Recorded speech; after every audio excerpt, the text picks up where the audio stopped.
What's good, y'all? An article came out last week by Kotaku. You've probably heard of them. They talk about, video games, anime, things like that. And it was something that unfortunately isn't, brand new to us. So we always hear about companies dealing with, sexual harassment, unfair treatment, gender inequality, all these type of things. And, one of gaming's, most beloved companies, Nintendo, is actually the subject of this. So I'm looking at this article here, and the title of it is Nintendo of America's testers say they face years of sexual harassment.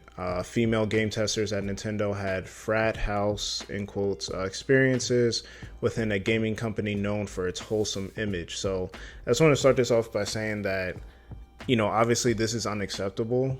But the other thing is that, like, people need to look at companies as a collection of people and not, like, the company itself isn't a person.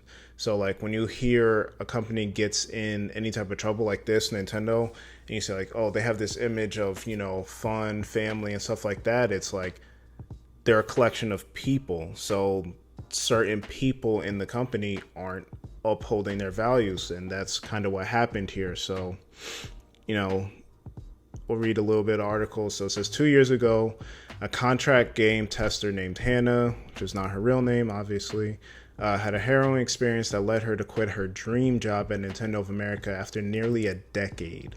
So she had been there for almost 10 years, and something happened that led her to leave. Several employees had created a group chat on Nintendo's Microsoft Teams server called the Laughing Zone. It always starts with a group chat. It always starts with a group chat. It's never a good idea to have a group chat. It's never. It was supposed to be a lighthearted place for coworkers to share memes with one another. That changed when a male translator was added to the group. Soon he posted Reddit screenshots. Reddit, again, also a dangerous place in the work environment. About why Vaporeon was the best Pokemon to have intercourse with. Okay. Anyway, so Hannah was disgusted by the explicit descriptions. When the conversation turned to Genshin Impact, the translator posted a gif of Paimon, a child character in the game. He posted about how it's okay to be sexually attracted to Paimon despite the character's childlike appearance, voice, and personality. Hannah screenshotted the sexual comments and attempted to escalate the situation with Aerotech, the staffing company she was contracted under while working at the Redmond, Washington headquarters.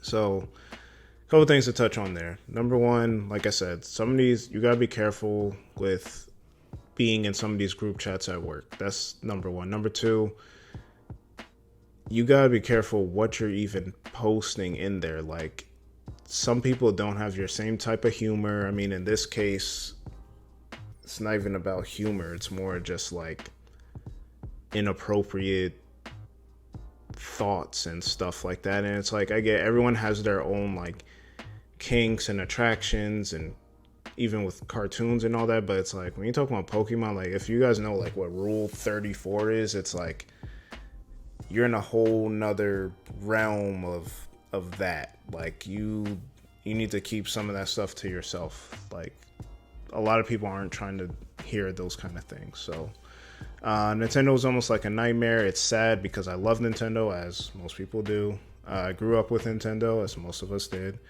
I was so excited to join Nintendo when I first got there, and I thought I was going somewhere. I had my supervisors tell me I was doing such a good job.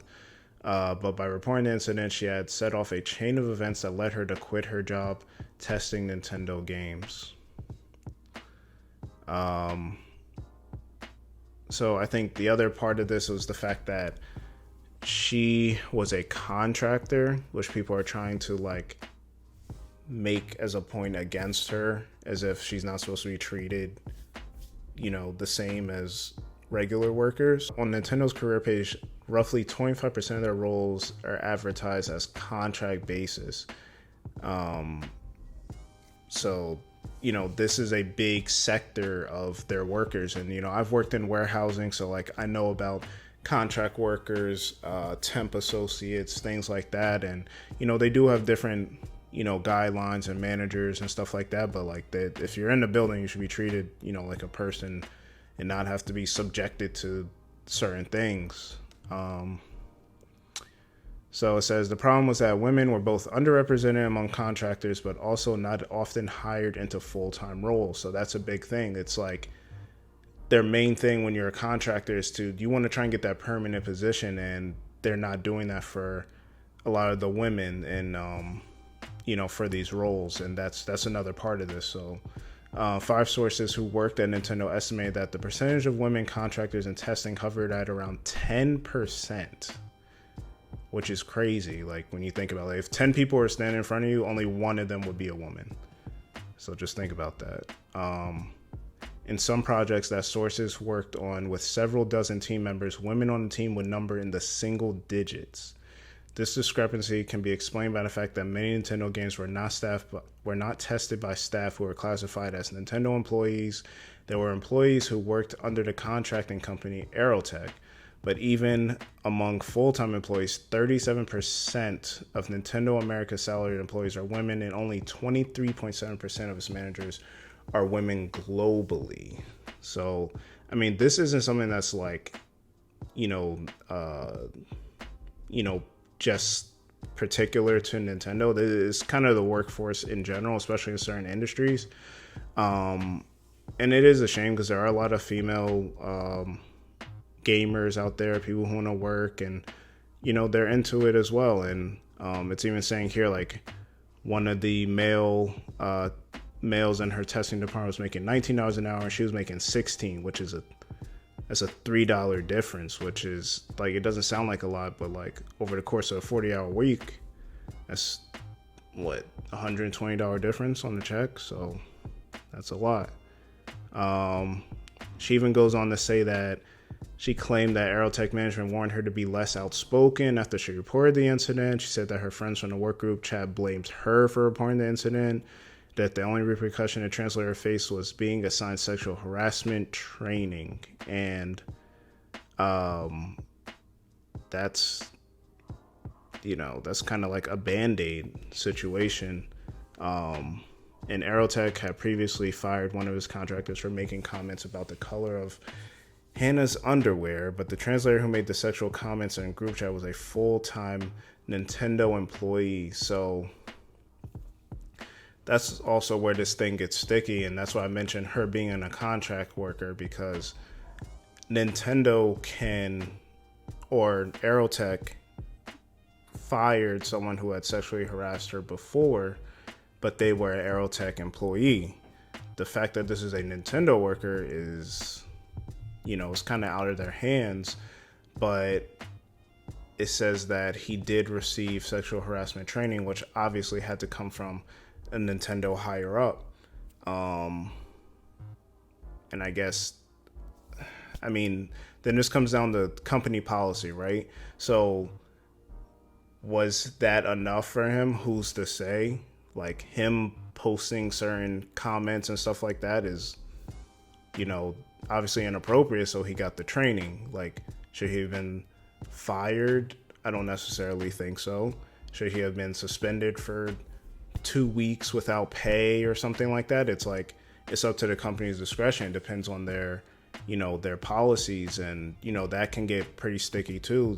Just what do you deem as worthy of that type of punishment? So it's a lot of, I don't want to say gray area. I think as far as how people are treated is pretty black and white, but as far as like the punishment and things like that, it's kind of up in the air. I will say that the sad thing is that Hannah had been there for almost a decade, and it was her dream job and all that, and like she just had to quit because it just affected her that much. And she said this isn't the first. She's dealt with this in the past. It's happened to other female employees, things like that, and it's just like, it sucks. What's crazy is she had been there for almost a decade and never got the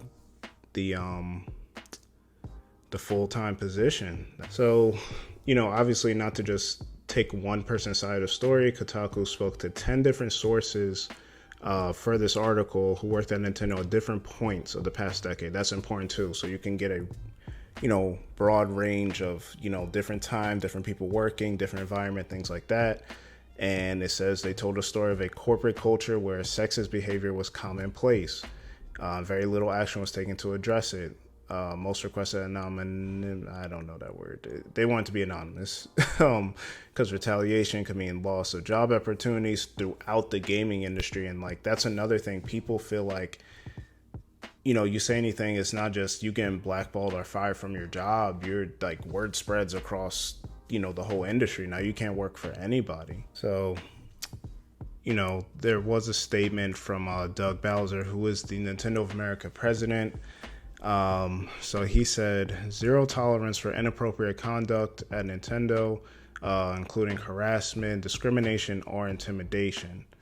Kotaku reached out to ask about the steps Nintendo is taking to enforce its zero tolerance policy for contract employees, but did not receive a comment by the time of the publication. So as gamers, it's like, what do you do in this situation? Some people say, oh, we should stop buying their games. I think that's a stretch. If you want to do that, you can. I think the main thing is bringing light to it and speaking out against it. I know everyone wants to jump out and like boycott and things like that, but it's like that also affects the people that are working there. I think the main thing is bringing light in the bad press and putting that pressure on the companies to see what are they going to do now, because like I said, a company's not one person, it's a combination of people. So it's like you can't just like throw out the whole company, throw the baby out with the bathwater, situation. So it's like you need to put the pressure on them, let them know this is not okay, and then see what they do from there. Is it making someone step down from their position? Is it doing an investigation and restructuring,